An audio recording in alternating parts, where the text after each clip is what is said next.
Buenas noches y bienvenidos a Desde las Cámaras, el único programa que pone bajo la lupa lo que hacen los diputados, los senadores y los congresos locales. Néstor, buenas noches. Adrianita, buenas noches. Y la verdad es que la semana estuvo candente, tensa en el Congreso y por eso hay que irnos directo a la información para que usted se entere que Porfirio Muñoz Ledo contribuyó a disminuir precisamente la tensión en la Cámara de Diputados al anunciar su renuncia a la presidencia de la mesa directiva allá en San Lázaro.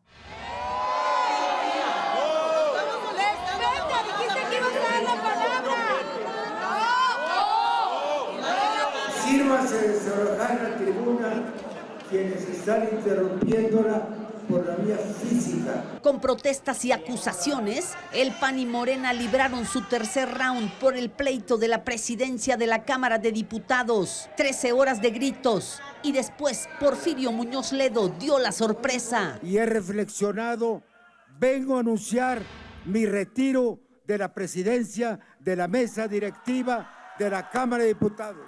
Sí. Agradezco las alusiones a mi persona.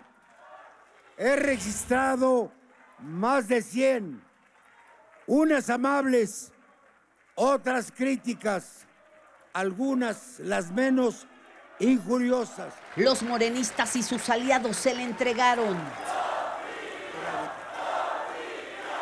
No puedo alcanzar, no puedo. Muñoz Ledo alertó del riesgo de una crisis constitucional, ya que él solo será presidente de la Cámara hasta el próximo jueves, y urgió a un acuerdo. Promoveré y acompañaré los diálogos parlamentarios que conduzcan a este fin.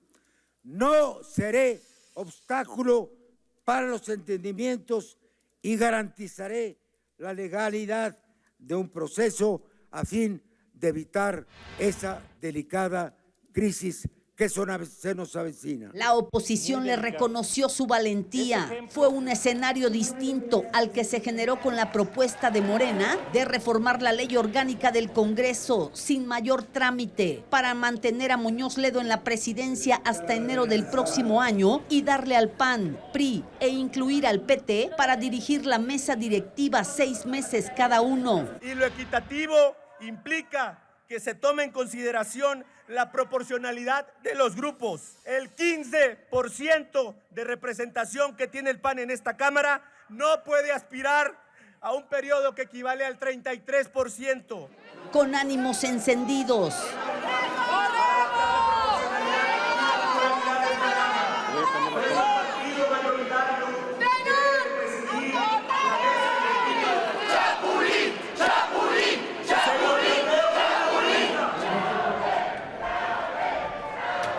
Lean las leyes y no vociferen. ¿Qué estamos viviendo?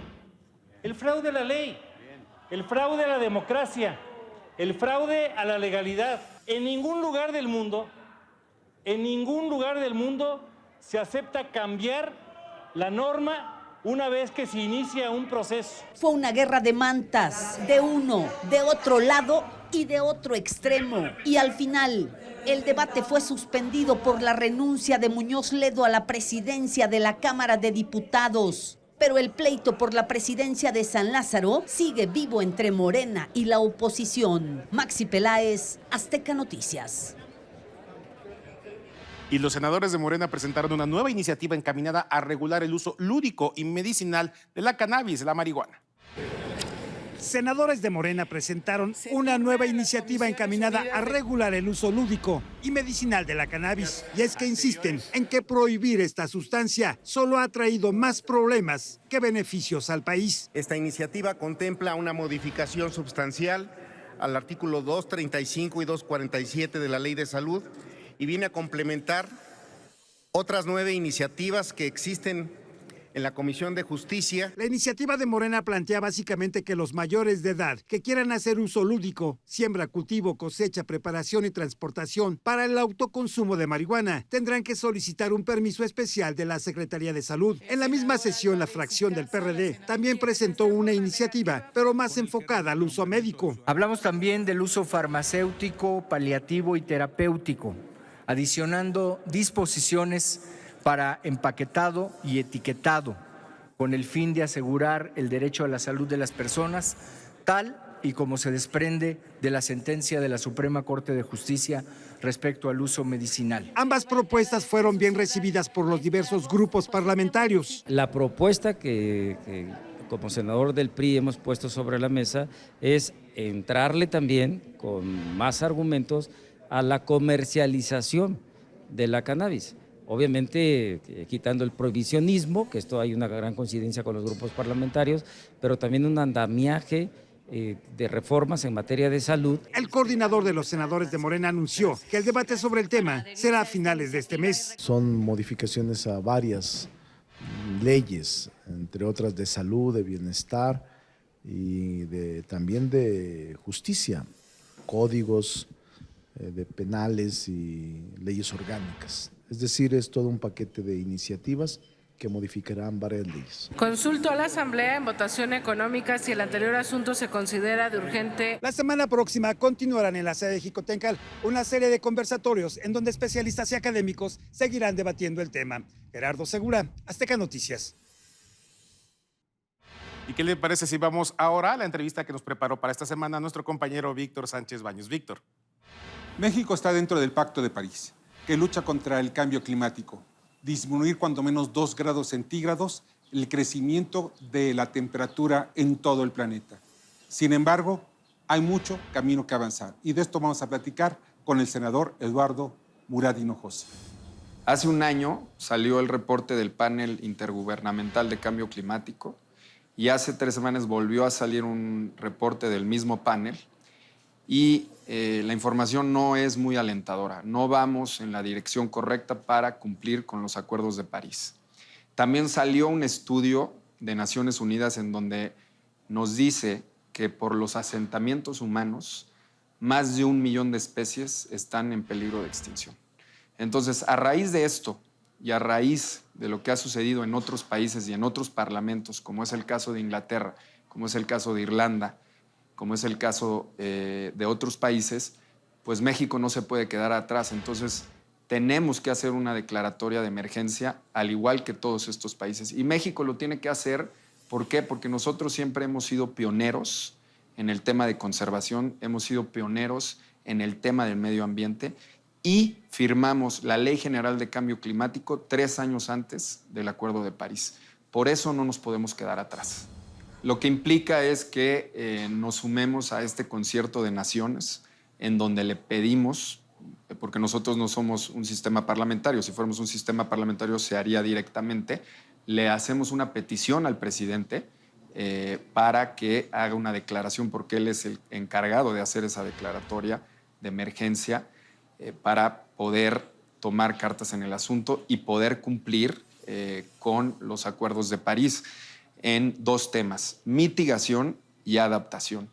Al igual que muchos países, no vamos en la dirección correcta y tenemos que iniciar en el 2020 para llegar al 2030 y poder lograr lo que nos comprometimos. Y nos comprometimos de 2 maneras. Uno, como los demás países, nos comprometimos a una serie de compromisos. México se comprometió a una reducción del 22% de los gases de efecto invernadero y a un 51% de carbono negro.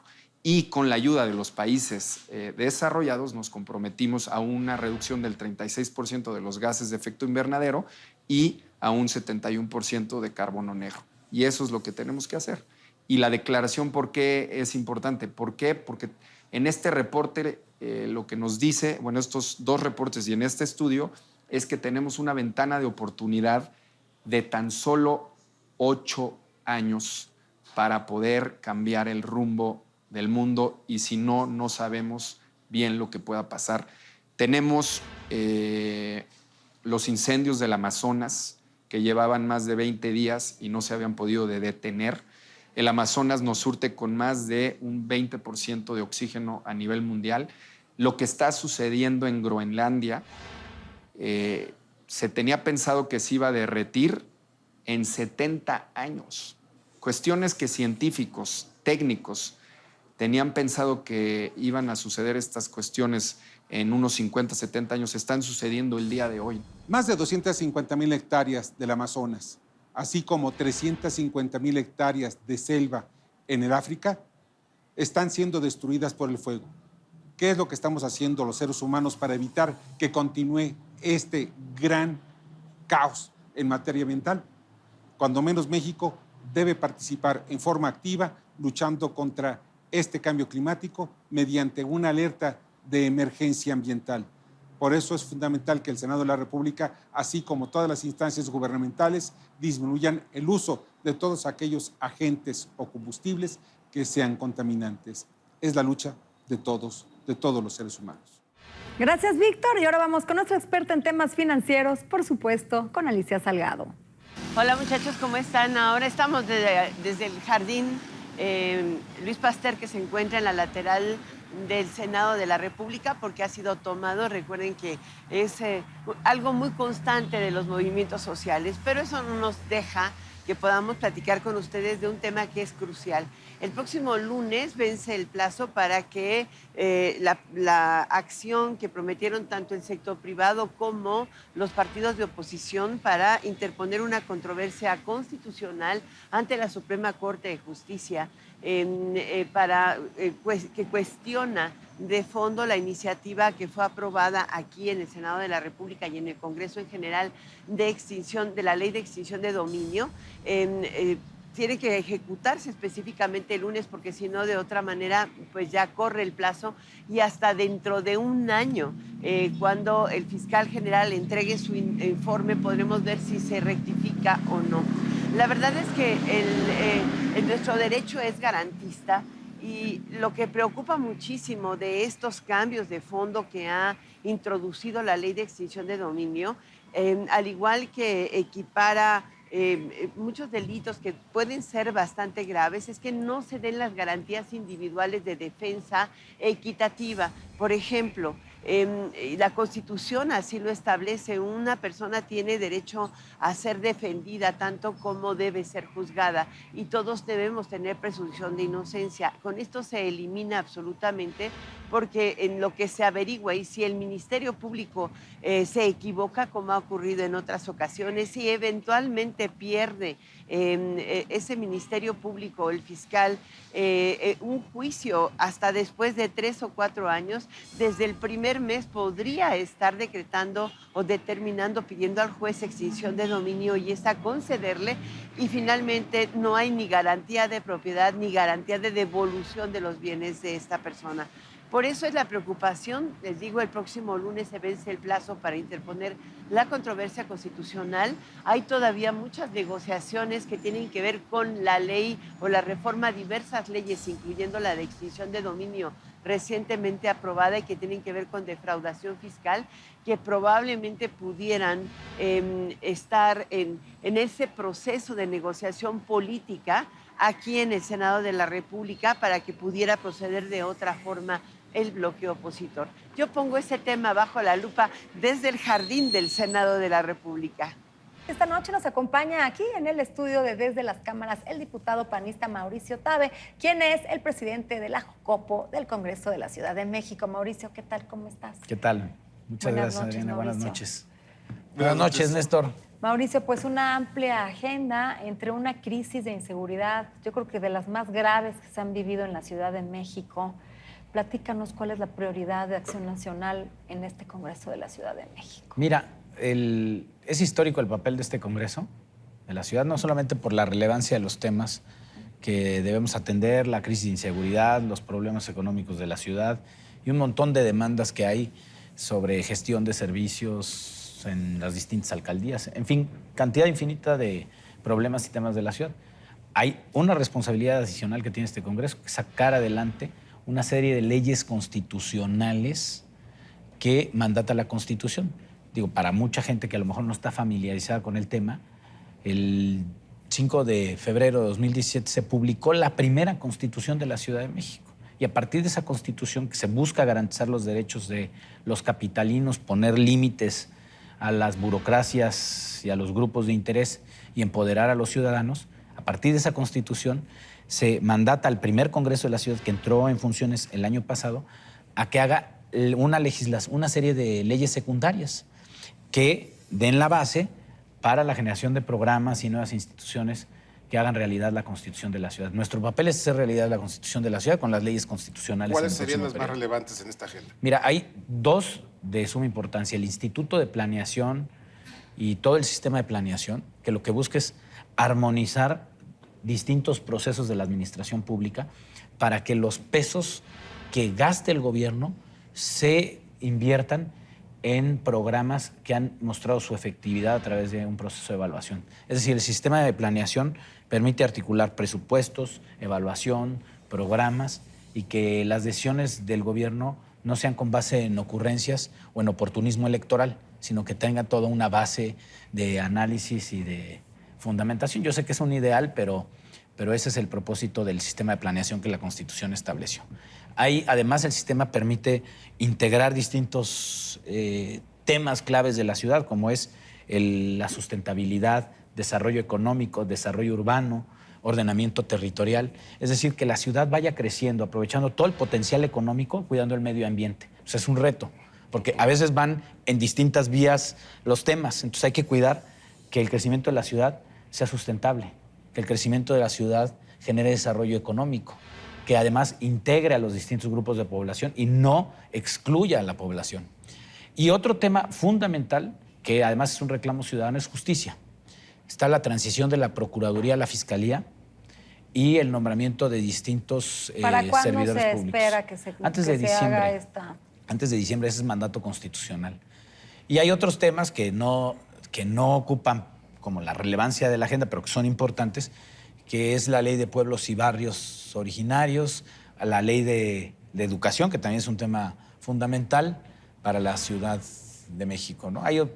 Y además hay temas que los grupos parlamentarios estarán considerando prioritarios dependiendo de sus agendas y otras iniciativas que se han metido, que vamos a tener que desahogar. Lo principal es sacar adelante la Constitución de la ciudad y las leyes constitucionales. Quiero además mencionar por qué es tan importante esto, porque muchas de estas leyes las debimos haber sacado en el primer periodo.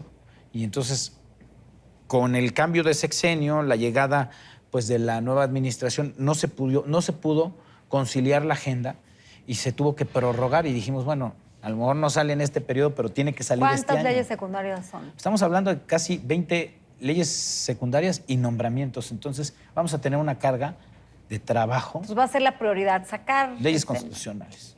Y de hecho, estamos haciendo un calendario para que no se nos atoren las leyes constitucionales al final del periodo y luego cometamos errores, pifias o incluso no tengamos condiciones políticas para discutir algunas leyes. Hay veces que el Congreso se calienta por la tensión, por el debate, y entonces hay que dejar que se enfríe y pasar a la discusión la siguiente semana. Si en un día quiere sacar 5 o 4 temas que son muy tensos, puede ser que se reviente la sesión y que termine sin avanzar, siendo contraproducente el resultado, de verdad, entre chantajes políticos, descalificaciones. Entonces hay que cuidar las condiciones del Congreso. El papel desde la Junta de Coordinación Política es garantizar pues, los acuerdos y que además cumplamos con la Constitución.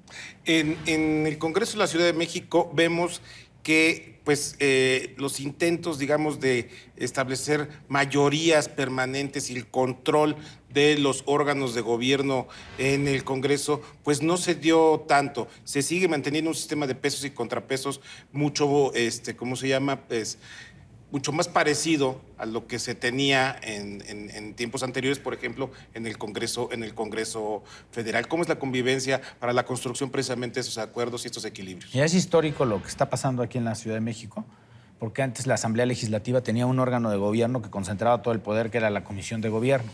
Con la Constitución de la ciudad, lo que se buscaba era equilibrios. Incluso Morena, cuando era oposición, exigía equilibrios. Y de hecho, pues hoy hay equilibrio en el Congreso de la ciudad. El presidente de la mesa directiva... Son 66 diputados. Bueno. 66 diputados. Voy a hablar de la composición y nada más de esta decisión que fue integración de mesa directiva y Junta de Coordinación Política, que había la tentación de que recayera en el mismo partido y se la quedaran 3 años, como pasó en la Cámara Federal o en el Senado. Y la Constitución establecía todo lo contrario, que tenía que ser rotativa, que las distintas fuerzas políticas debían presidir la mesa directiva y la junta de coordinación, y que además un partido no podía presidir las dos, pues para tener esos equilibrios. Eso lo establece la Constitución. Hubo tentación de algunos diputados de Morena de agarrar el poder los 3 años en los 2 órganos, pero al final de cuentas prevaleció el espíritu democrático de la Constitución de la ciudad, y ahorita hay equilibrios en la integración de esto. Esto no garantiza pues, que en el debate luego no haya mayoriteos. Lo que vamos a tratar de hacer es que haya acuerdo político y suficiente sensatez para que sean las razones las que se impongan y no las aplanadoras. Es correcto. Mauricio, un tema que nos preguntan mucho los correos que llegan aquí al programa, con esta nueva Ciudad de México, en estos meses, estos nuevos alcaldes que antes eran delegados, que bueno, se hace una transformación, un cambio para evitar la opacidad, la corrupción, el uso indebido de los recursos públicos, pero no sabemos quién los está fiscalizando, qué controles tienen, qué mecanismos y si realmente está funcionando este nuevo esquema de alcaldías. Mira, son 2 temas distintos. Las alcaldías, el modelo de alcaldías versus delegaciones, lo que buscaba era desconcentrar el poder político que tenía el jefe de gobierno sobre los delegados. Uno de los planteamientos es que pudieran ellos ejercer los recursos sin tener que ir a pedir permiso al gobierno y darles más atribuciones sin perder la coordinación con el gobierno, porque somos una ciudad, somos una metrópoli y deberíamos estar mucho más coordinados con las autoridades del Estado de México. Y eso se dio un paso adelante con las alcaldías. Esperaríamos ver mejora en la capacidad de respuesta. Y el tema de corrupción, que es sumamente grave y no es exclusivo de alcaldías, sino de muchas dependencias, no solamente falta voluntad política. O sea, sí, el gobierno puede decir vamos a acabar la corrupción y puede decir el presidente ya se acabó la corrupción, pero si no hay instituciones que garanticen, 1, primero, que se prevenga la corrupción y 2, que se combata la impunidad, pues no vamos a acabar con la corrupción. Hoy en la Ciudad de México apenas estamos implementando el sistema anticorrupción, que uno de los temas importantes es cuidar que la integración de quienes formarán parte del sistema anticorrupción pues no dependan del gobierno. Que sean si son empleados del gobierno. Una integración ciudadana. Todavía falta la integración del Comité Ciudadano y del Fiscal Anticorrupción, ¿no? Esos son los 2 pasos que faltan. Así es. Y hay otras... Fiscal local. Así es. Y hay otras leyes que previenen la corrupción, la ley de archivos, que garantiza pues, una forma de presentación y de organización de la información pública clave para combatir la corrupción, la ley de contabilidad gubernamental, otras leyes que nos ayudan a prevenir la corrupción. Es decir, en resumidas cuentas, todavía no concluye la implementación del sistema anticorrupción, que además de ser parte del Sistema Nacional Anticorrupción, forma parte de lo que en la Constitución se llamó el derecho a la buena administración, como un derecho de los ciudadanos. Mauricio, y nos queremos imaginar que es una de las prioridades también para este periodo, la conformación de este sistema. Para este periodo está esa, pero ya los diputados seleccionamos al comité de selección.